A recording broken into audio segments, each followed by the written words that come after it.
2025 లో 25 లక్షలకి best SUV car ఏంది? ఈ ముచ్చట కొద్దిగా అంత పక్కకు పెడితే ఇవాళ మనము ఎంజీ హెక్టార్ ఉన్ను XUV 700 మధ్యలో ఉన్న డిఫరెన్స్ ఏంటో తెలుసుకుందాము. ఫస్ట్ మనం కీస్ గురించి మాట్లాడుకుంటే ఎంజీ హెక్టార్ లో ఇట్లాంటి కీస్ అయితే ప్రొవైడ్ చేయడం జరుగుతుంది. సో ఇక్కడ నుంచే మనము బూట్ ఎలక్ట్రానికల్ ఓపెనింగ్ అయితే చేసుకోవచ్చు. దీనికంటే ఇంకా బెస్ట్ ఫీచర్ ఏంటి అంటే ఈ కీ పట్టుకొని వెహికల్ దగ్గరకు పోతే అన్లాక్ అయితే, దూరం పోతే లాక్ అయితే అయిపోతుంది.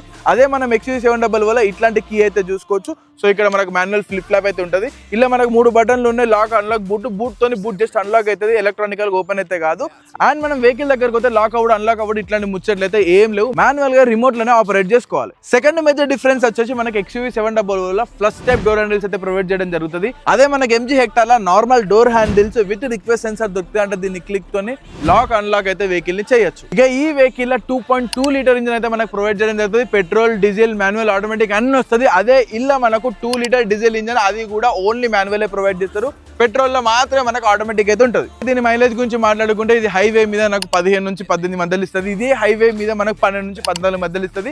లోకల్ లో ఇది 10 దాటది, ఇది 12 నుంచి 15 మధ్యలో అయితే వస్తుంది. ఇక ఇట్లా ఈ చిన్న కంపారిజన్ కాకుండా కంప్లీట్ గా వెహికల్ లో ఏమేమి డిఫరెన్స్ తెలుసుకోవాలనుకుంటే నేను దీని మీద కంప్లీట్ కంపారిజన్ వీడియో అయితే తీసి మన యూట్యూబ్ ఛానల్లో పెట్టిన, లింక్ కాస్త బయోలో ఉన్నది. వెంటనే పోయి సబ్స్క్రైబ్ చేసుకొని వీడియో మొత్తం చూడండి, మస్తు మజా వస్తుంది.